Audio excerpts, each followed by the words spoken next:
La Pologne vise à devenir une superpuissance militaire en Europe.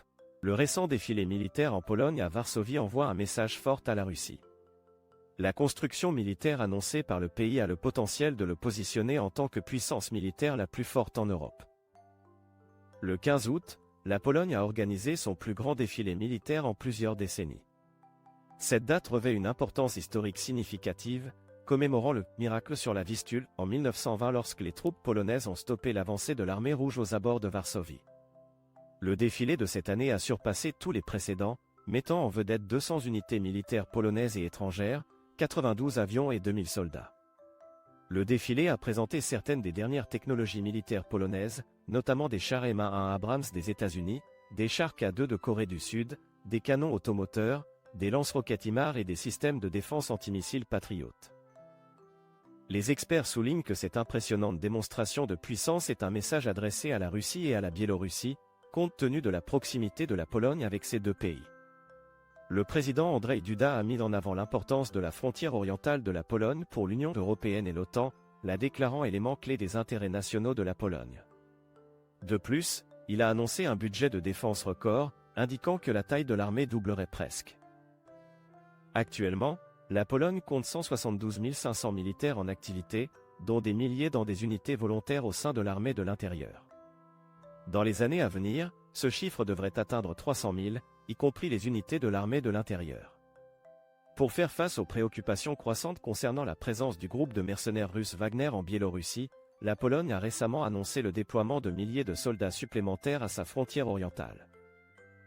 Avant 2014, comme de nombreux pays de l'OTAN, la Pologne consacrait moins de 2% de son PIB à la défense. Cependant, depuis l'annexion de la Crimée par la Russie, cela a radicalement changé.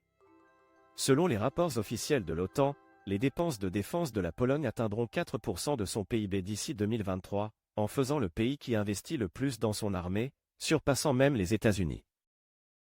Jamie Shea, ancien responsable de l'OTAN et actuellement professeur de stratégie et de sécurité à l'université d'Exeter et membre de Chatham House, a commenté les dimensions de la militarisation planifiée par la Pologne à CNN.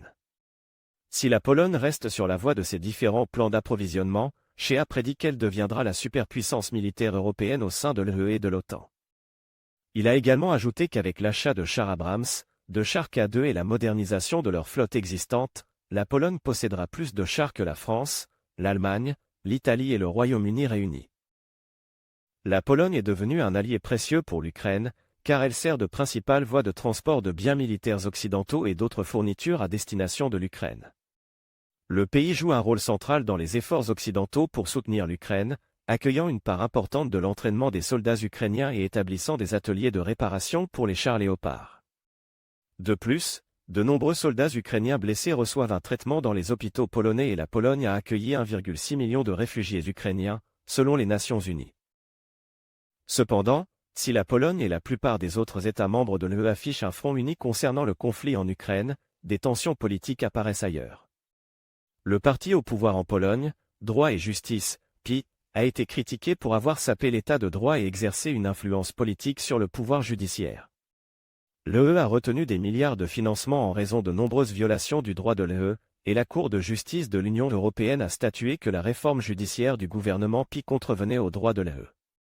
L'opposition craint qu'une victoire de PiS aux prochaines élections parlementaires en octobre ne conduise à une érosion supplémentaire de la démocratie polonaise. Les experts notent également que le défilé militaire avait non seulement pour objectif de montrer les capacités militaires de la Pologne à Vladimir Poutine, mais aussi de rassurer sa propre population quant à l'engagement du gouvernement pour leur sécurité.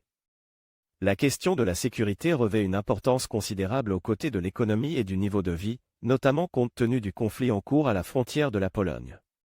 Comme le déclare Alex Xerbiak, professeur et responsable du département de politique à l'université de Sussex, pour la réélection du gouvernement, il est absolument crucial de démontrer leurs compétences en termes de sécurité. Ce thème résonne dans l'ensemble du spectre politique et présente des implications politiques nationales substantielles pour la campagne électorale en cours. Nous aimerions connaître votre opinion sur cette question.